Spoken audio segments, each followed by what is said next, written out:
The world must be made safe for democracy.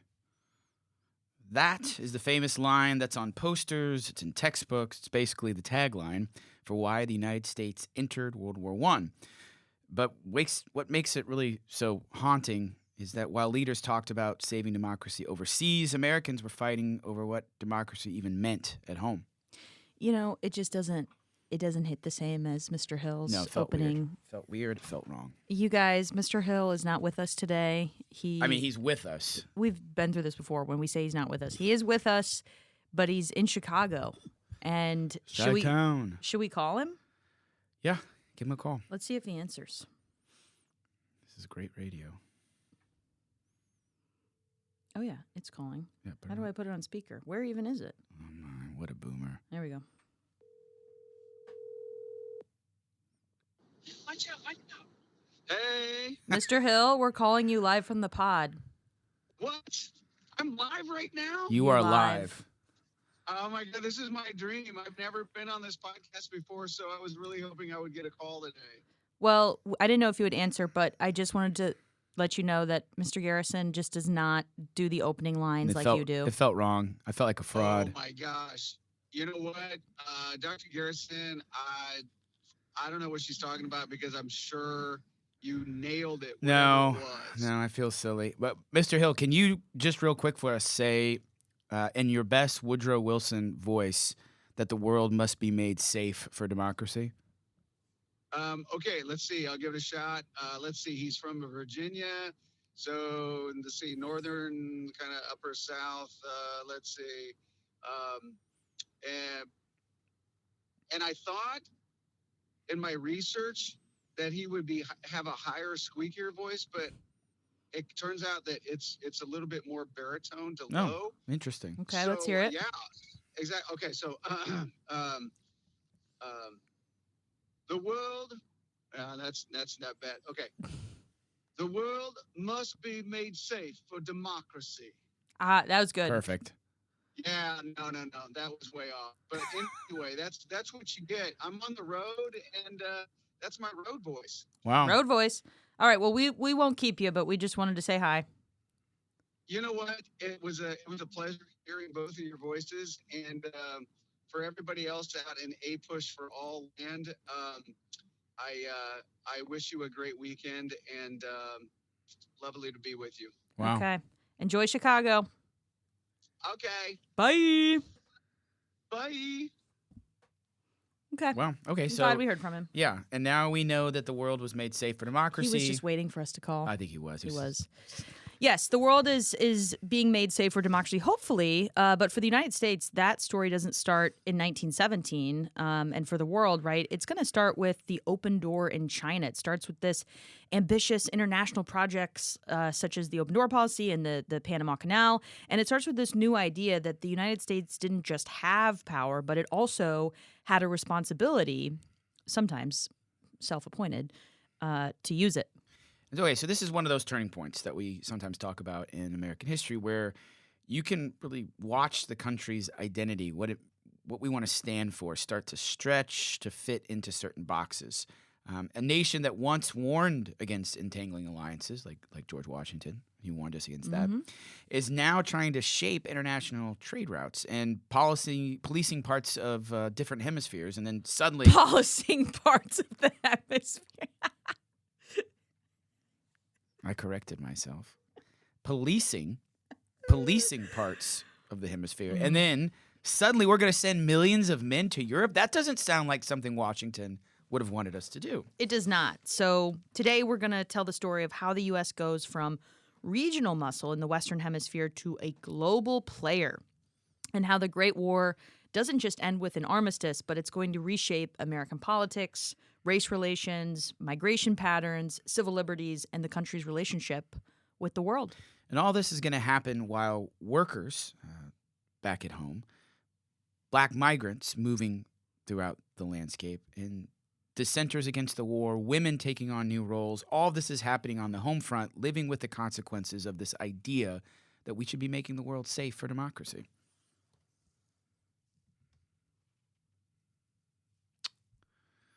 Why isn't our music playing? I don't know. It says that it's playing. Oh, do you have to turn that on at all? No. What the heck? I don't What is going on? Oh, it's muted. know. Oh, that'll do it. Try it again.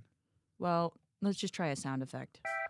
Okay, Yeah, that works. it does. A fish for Now all. we don't have to listen to the whole A thing. fish for all. Well, we needed some sort of music intro. Yeah, but we can now go to our traditional. No, it's just not going to happen this episode. We've never had an episode without it. Well, we've also don't have Mr. Hill here, so I think you got to play the intro music. no, we'll play it when we go out. It's all right. Wow. Let's get into this. Let's go ahead. Not off to a good start. All right. So pretend that the music's playing, everybody's having a good time. All right. Let's start with a simple reality. It's the early 1900s, and the United States is an industrial powerhouse thanks to the Industrial Revolution and all of the different raw materials that we have, and we've connected with overseas markets, and we've established pretty solid shipping lanes thanks to our brand new Navy. And this means that our foreign policy, to me, it's really starting to look like a business strategy. This is all very economic. And then we get the open door policy that the United States isn't trying to colonize China in a way like European empires have done by carving up spheres of influence, but it is trying to make sure that American merchants aren't locked out of markets. Right. So you get this push for access. We need trade access, investment access. We want to influence the international economy. But we're trying to avoid taking too many colonies if you can kind of forget about what we did after the Spanish-American War. We've kind of tried to influence our way into a lot of important positions. And so all of this really leads to a new position in the world for the American people on economic terms. So then you get Teddy Roosevelt, and he basically says, and I wish Mr. Hill was here, Oh, yeah. we're not just trading in the world, we're managing it. Yeah, he'd be Mr. Hill would feel be like that proud was of pretty yeah.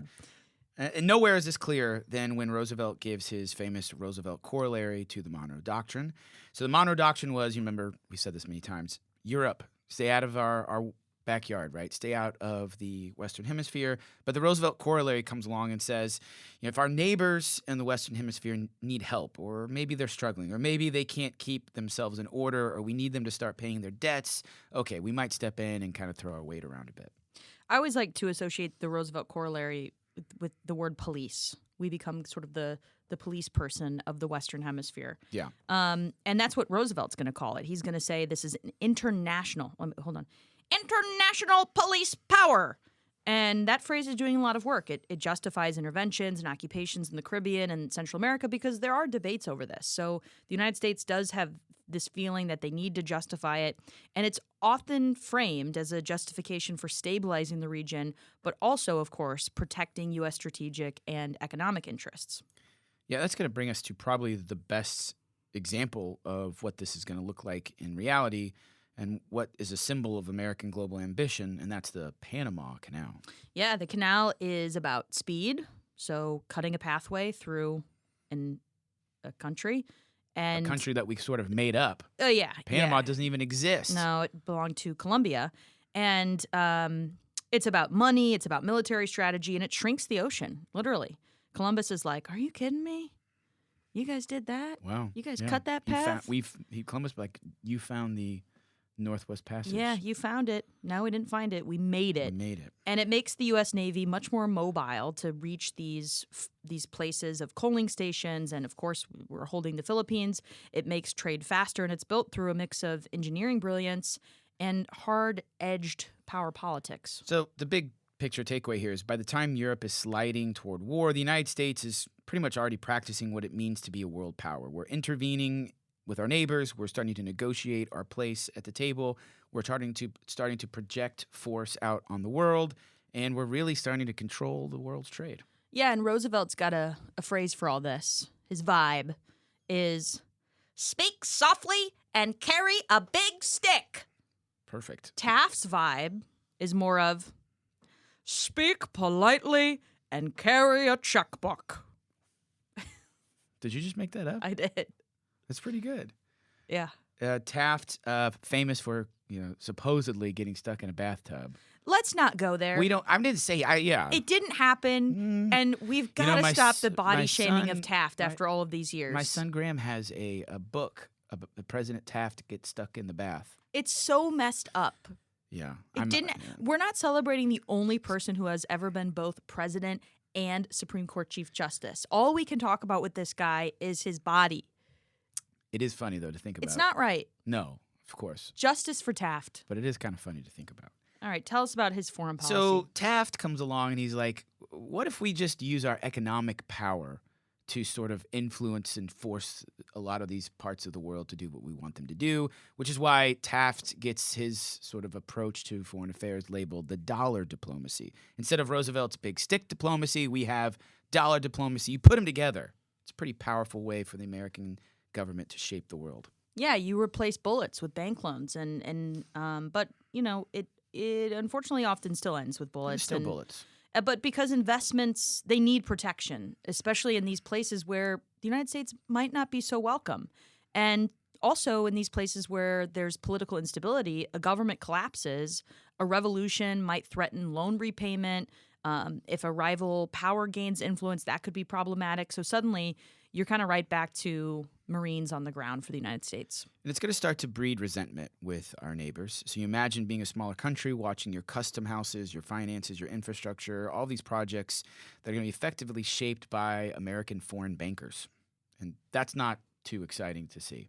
So dollar diplomacy is going to be this bridge. The United States kind of starts getting involved with loaning money, with influence of the world, with a checkbook, but that's going to actually kind of lead to or be a stepping stone to World War I for us. Yeah, and when we do this bridge of economic influence, we're tying other nations to our nation because there are loans involved. So Right. those nations have to repay back that loan with interest, and so that's kind of the idea here. And it's not really super exciting. When people talk about World War I, they don't usually think loans, but ultimately that's probably going to be the most powerful reason for why we get involved. Yeah. Well, then Woodrow Wilson shows up. We heard from him on the phone with Mr. Hill, and he's going to sound a bit different. He's going to talk about this idea of self-determination, meaning the right for people to choose their own path of government. He talks about moral leadership, and he wants to imagine the United States as this ethical force throughout the world. He's very ideological. But the problem is ideology is going to run up against practicality. And Yeah. so Wilson's foreign policy is going to be full of contradictions, just as we've described in the past. His own domestic positions are also full of contradictions because in practice, he has to, he decides that the government has to intervene repeatedly in Latin America and the Caribbean because, as we said, there's this fear that their governments may collapse or they won't pay back loans. And so the United States has to intervene. Yeah, and the most dramatic pre-World War I example of this is going to be in Mexico, and this will be the second Mexican Revolution. There was the first one in the early 18 teens against the Spanish Empire, but now Mexico is its own independent country. It's in revolution in and of itself, and different factions are fighting for control, and U.S. leaders worry about instability, property, and border security because of its proximity to the United States. So Wilson is refusing to accept the leaders that are involved in this situation because he doesn't feel like they are the right type of leader. They're not moral enough. They don't embrace democracy. So Wilson says, we're going to send U.S. troops to get involved here. We're going to confront all of these issues on the border, and it's going to really inflame a period of nationalism both on the Mexican side and the American side of the border. And then you have Pancho Villa, who is going to raid Columbus, New Mexico, and that's United States territory. Yep. Uh-oh. And that raid is like a shockwave, right? Americans feel very vulnerable, and what was just a foreign revolution now is a threat on, not just a threat, but it's real, an attack on America. And so Wilson's going to send General John J. Pershing, a famous Missourian, on a punitive expedition into Mexico. It's a huge deal because this is not just militarily, but psychologically, in many ways, it's a rehearsal for a future mobilization. And it's a reminder that borders are porous, and what's happening in Europe is kind of similar. It's all kind of collapsing into war.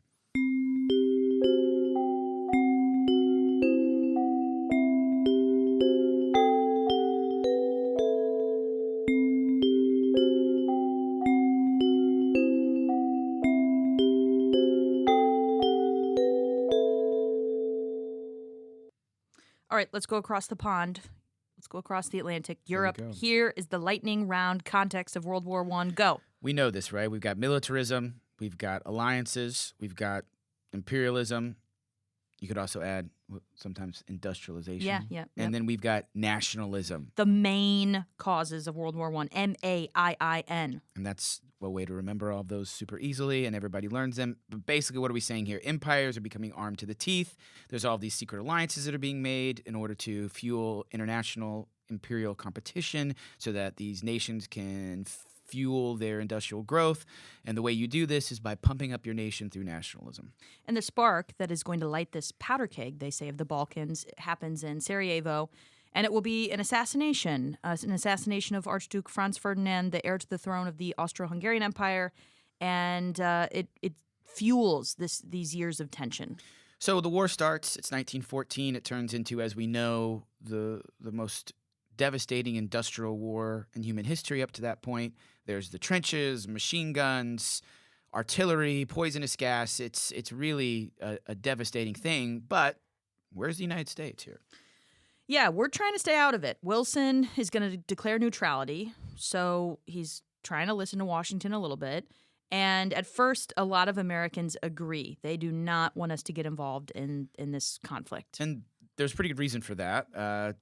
One, it's not really our fight, but more importantly, we have a long tradition of staying out of European wars. And Wilson says, look, we have a domestic agenda. We're trying to make these progressive reforms. Never forget, progressivism is still going on in the background, and the war doesn't seem like an important agenda point on the progressive list of things to accomplish. Yeah, and there are also a lot of social reasons. The U.S. is a nation of immigrants, and German Americans, Irish Americans, Jewish Americans from Eastern Europe, these people have very complicated and different feelings about who the quote-unquote good people are. Right, so neutrality, it's not just a policy, it's just political survival for Wilson. It just seems more expedient to stay out of things and kind of let it all play out across the pond.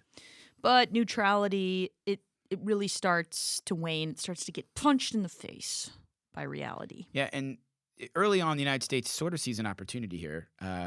Why don't we, instead of getting involved in war, why don't we just sell a bunch of stuff to all these European powers and try to make some money off of this thing? And that seems to work until Germany kind of gets tired of the United States continuing to ship goods to its enemy, Great Britain. And so Germany starts to unleash its new submarine warfare. And they use this at first to break the British blockade that is really preventing Germany from trading with the United States. And this is pretty successful. Yeah. In 1915, though, the British passenger liner, the Lusitania, is going to be sunk by a German U-boat. U-boat stands for Unterseeboot. Unterseeboot. So a submarine. And over 100 Americans are going to die in this tragedy. And public opinion is going to start shifting of, well, that might be an attack on our civilians. And should we really be neutral in this? And really, if we're being a bit kind of, I don't know, what's the word? Practical, realistic, like dark. We're kind of like a darker and macabre. Macabre, yeah.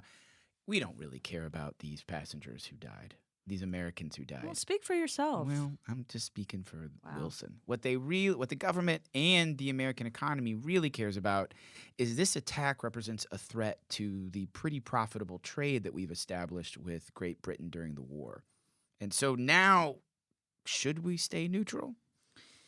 Yeah, I don't know. The U.S. economy becomes, we've been tied to this Allied side because of this blockade that Britain has put up against the German coast, and neutrality is going to start eroding without an official declaration of war or anything like that. But you can feel this pressure building that there are starting to become campaigns for the United States to prepare and debates over military readiness and anger at what Germany was doing. Also in Belgium, there were reports of Germany treating Belgians in a very horrible way.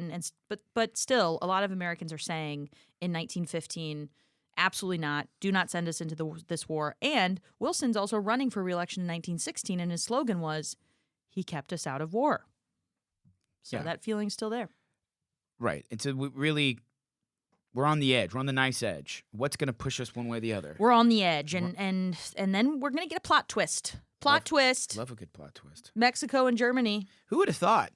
Unlikely duo. Yeah.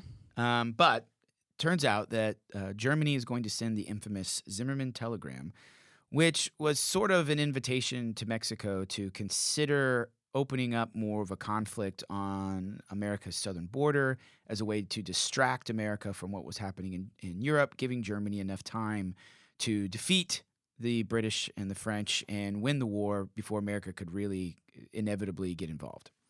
Yeah, and we also have, along with the Zimmerman telegram, renewed unrestricted submarine warfare. For a little bit, Germany was like, okay, we'll make this promise to let up on this, but then they go back on that. And Wilson really reaches his breaking point. All right, so Zimmerman telegram and continued unrestricted warfare. Eventually, Wilson says, enough's enough. We're going to ask Congress for war.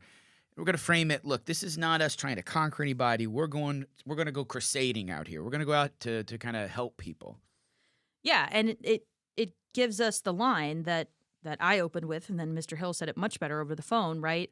The world must be made safe for democracy. Wilson's really inserting that moral and democratic ideology he has into American foreign policy. Yeah, we've got to say this clearly, though. It sounds like a really great idea, but many Americans voice strong opposition. So we have a lot of factions who think this is really just a war for American interests, American business interests. So a lot of socialists, you've got pacifists, labor leaders, the working class, even a lot of progressives, even a lot of religious groups are saying, look, this is a rich man's war. This is a war that is destroying lives. This is not something that the American people want to be involved with. And it's easy to tell the story in hindsight that it was, that we were all unified and that everything was great and America declares war in April of 1917 and everybody's on board. But that's just not what happened. The choice to go to war was extremely controversial, especially after Wilson having run on that slogan. And the government is about to respond to that controversy in a very specific way.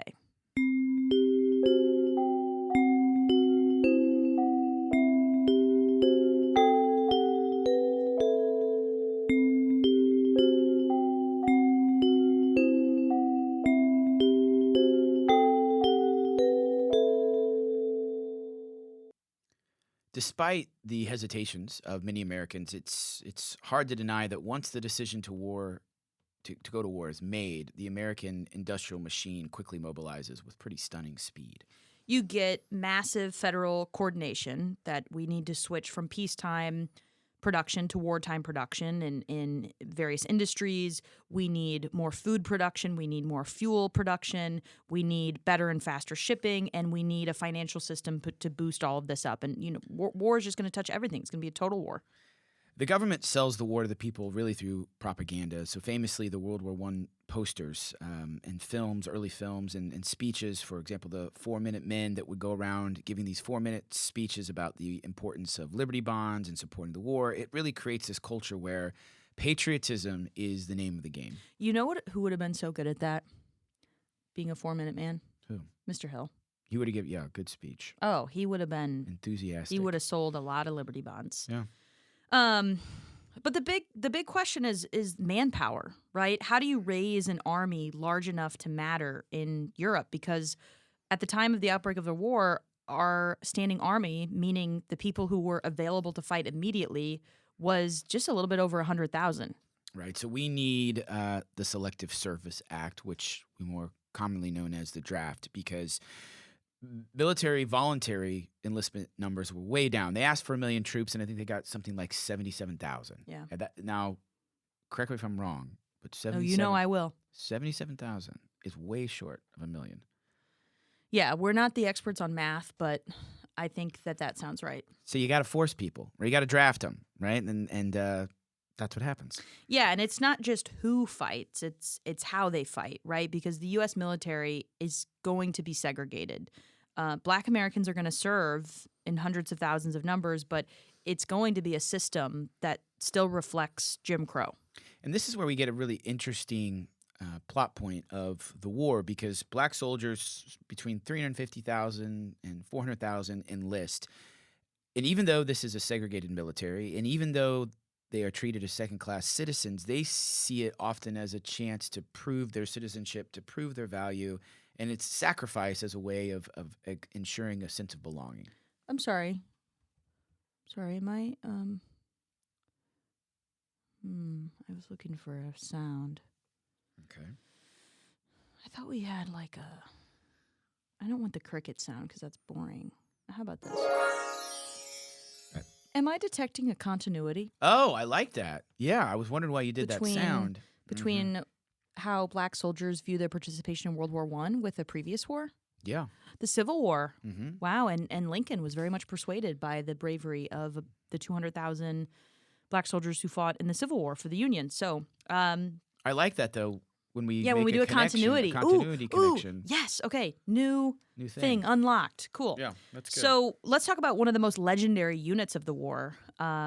This is a great thing to talk about for Black History Month. This is a wonderful bit of history. The Harlem Hellfighters, also known as the 369th Infantry, who fought with extraordinary courage, often alongside French forces, while still being denied equality back home. They're actually going to be given, a lot of them, the French Yeah. Cross of Bravery or something like that. Legionnaires or Yeah. I don't know. But of course, nothing formal like that from the United States, unfortunately. It's kind of crazy because originally the Harlem Hellfighters were designated to do basically labor.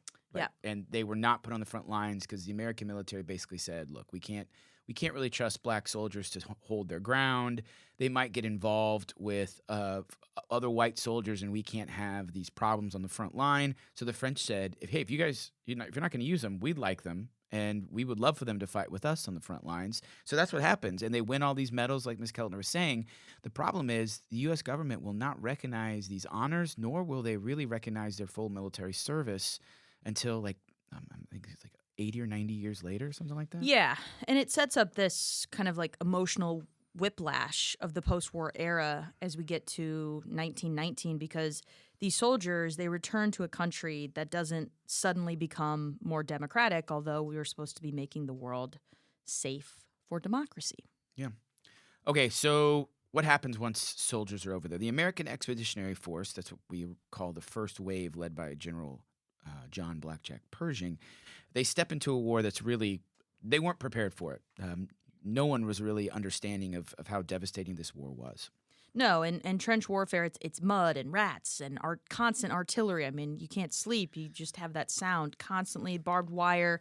It's waiting, and then it's bursts of chaos and machine gun fire, shredding, mass assaults. It's horrible. So we keep saying it's an industrial scale. That's what the war really comes down to, and it's difficult to understand how massive technology, how massive a role technology will play. But you can do everything right. You can be a brave soldier, and randomly a bomb drops on your head, and that's it. Yeah, and the U.S. contribution is going to matter the most. We're not going to get too many soldiers over to Europe after their training and transport until about 1918, and the Allies desperately needed it. They needed the fresh troops, the fresh supplies, and the psychological jolt that the Allies won't run out of men first. Thanks to, in part, the arrival of the American military, eventually the war is going to come to a halt, so there will be an armistice on November 11th, 1918. So finally, the guns famously go quiet. But what's this peace supposed to look like? That in of itself will prove to be another moment of conflict. And a thing about wars, if you're a leader, military or political, you're thinking about two things throughout the war. Obviously winning the war, but also winning the peace. And Wilson had been thinking about winning the peace for quite some time. He arrives at the Paris Peace Conference with all of the other Allied nations like a preacher with a blueprint. Yeah, I like that. A preacher with a blueprint. Mm-hmm. He'd been thinking about it. Yeah. And okay, so what's this actually going to end up looking at? Well, it's going to be called the 14 Points, and it's going to be a plan to imagine a world where open diplomacy replaces secret alliances and deals, where there's national self-determination, which reduces imperial tension, and where a new international organization, brand new, prevents future wars. Of course, this is famously Wilson's vision for the League of Nations. It's this idea that this would prevent any type of future conflict because it would create open covenants of peace, quote, openly arrived at. But then reality hits that the Allies, the British, the French, They want punishment. They want reparations. They want money from the Germans, and they want security guarantees. The war has very much hardened politics. To make things even more complicated for Wilson, back home, the United States Senate becomes sort of a graveyard for the League of Nations. Many of his critics fear that the League is just going to drag us into future wars. Other politicians hate parts of the treaty, and they're kind of looking for some other version. But Wilson holds fast. He refuses to negotiate. He refuses to compromise, and ultimately, that turns out to be a mistake. Yeah, the treaty is going to be rejected because the worry of the Senate, who would have to approve of this treaty, was Article 10, that the United States would have to come to the defense of any other member nation of the League. And that, it was believed that that would erode American sovereignty, right? The American ability to decide when we go to war and when we don't. So the U.S., we never joined the League. It happens. I've been to the original headquarters of the League of Nations in Geneva, Switzerland. So many places. It's now a UN building, but it's super cool because they have the League of Nations logo still on the doors. Oh, really? Yeah, That's super good. cool. All right, so what is it? Is this a big deal? Does it matter that the United States doesn't get involved? Yeah, it turns out that this is a pretty big Yeah, deal. I'd say yeah. Yeah. That's a big yes. Because basically the United States says, not only are we going to reject the treaty and the League, we are going to return to a state of isolation. We don't want to get involved in these affairs of the world any longer. So we're going to back out. Peace out. See you guys later. And if you have any problems in the future, don't be calling on us. And psychologically, Americans carry something else away from the war, not just, wanting to focus on the United States and leave Europe in the dust, but this sense of disillusionment, right? That this lofty ideological rhetoric of this is for a reason, a great reason why we're doing this, it really starts to collide with messy outcomes, and it has this impact on people's mental well-being. Yeah. Okay. So Pivot. let's kind of briefly. Next episode we're gonna really dive into the 1920s, but let's just sort of set that up because things are changing rapidly as a result of the war. First, let's just think about the fact that hundreds of thousands of Black Southerners are going to see the war as an opportunity to escape the Jim Crow South and begin heading toward northern cities that are desperately seeking labor to replace the millions of soldiers who've left the war. We call this the Great Migration. It's the largest internal migration in American history, and it completely reshapes demographics. Yeah, it's going to reshape cities like Chicago, Detroit, New York, even St. Louis. Politically, culturally, economically, when this amount of people move into a new place all at once, it changes voting blocks, it changes neighborhoods, it fuels new cultural energy that will explode into the 1920s. But this also is going to create conflict. Anytime new groups move in, other groups feel threatened, and cities are already bursting at the seams.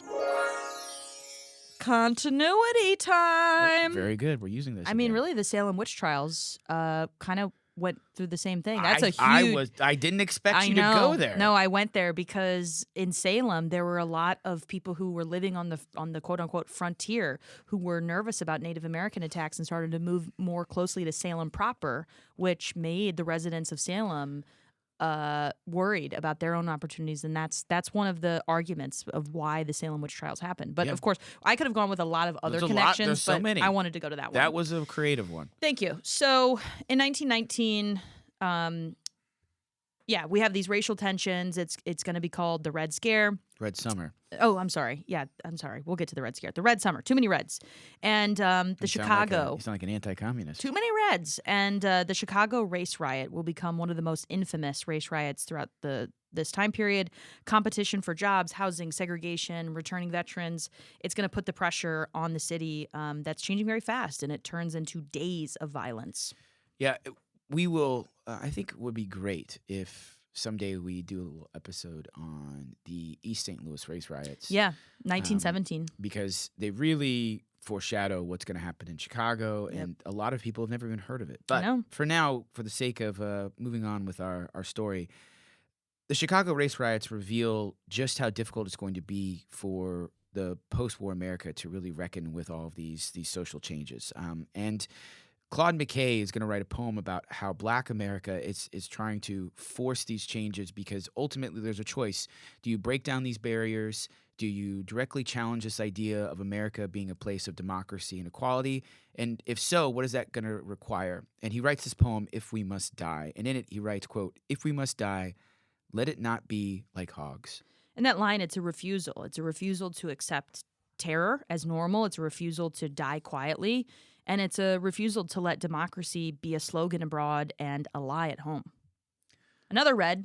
Yeah, we go on to another red? let's get the next red. There's lots of reds. So many reds, so little time. Let's add another kind of fear, fear of revolution at home. Right. So this all is tied back to the Bolshevik communist revolution in Russia. And the reason that Americans become so aware of this is because there's this fear that it could spread like a disease, and that working people in America might be inspired by what's happening among the workers and the laborers and the peasants of Russia. Because America is starting to strike and make demands, and we're throwing around bombs, and there's a lot of anxiety that radicalism is becoming contagious. And the U.S. government already has tools in place from wartime to try to combat this: the Espionage and Sedition Acts, and a broader culture of policing speech and dissent. This is when you get the infamous Palmer raids. It's basically, long story short, the United States Attorney General says, hey, FBI, we need to infiltrate all of these radical labor groups. We need to be on the lookout for Bolsheviks. We need to go in, start arresting people. We're going to deport all of these alleged communists, get them out of here, and take care of this radical issue. And there were about 3,000 people who were targeted in this, and many of them were foreign-born, and they were deported. And here's the irony, that the same era that intensifies repression also helps generate a lot of organized resistance. You get lawyers and activists and civil libertarians who argue that democracy can't survive if speech is treated like sabotage. Yeah, this moment is going to feed into the rise of modern civil liberties advocacy. We're going to get organizations like the ACLU all coming out and saying, look, just because the government doesn't like speech doesn't mean they can silence it. And if people want to protest, you got to let them protest. And there's a difference, because when the Espionage and Sedition Acts were passed, we were at war, right? And so the government can take on an immense amount of power. And that's a continuity throughout all American wars, that they believe in the you're mad at me because we're already going over time, but Oh, no, it's fine. In the interest of national security, that freedom of speech and expression can be limited in war times. The Supreme Court has upheld that multiple times. But this is different, right? We are not at war against anyone else anymore. So these groups are very concerned about these crackdowns. So by the early 20s, the U.S. has fought a war for democracy, and then comes home to argue over whose voices count as American. All right, so big episode there. Huge. We are about to emerge into the Roaring '20s, one of my favorite decades. Yeah, we're going to talk about Yeah. what's his face? Hemingway. Yeah. So get ready for that. But thanks for tuning into A Push for All today and on this episode. And if you liked it, be sure to subscribe on Spotify, Apple iTunes, YouTube. Leave us a review. Please. And if you got a topic you want us to cover, send us a message Please. on Instagram at A Push for All. Until next time, keep learning from yesterday to make sense of today.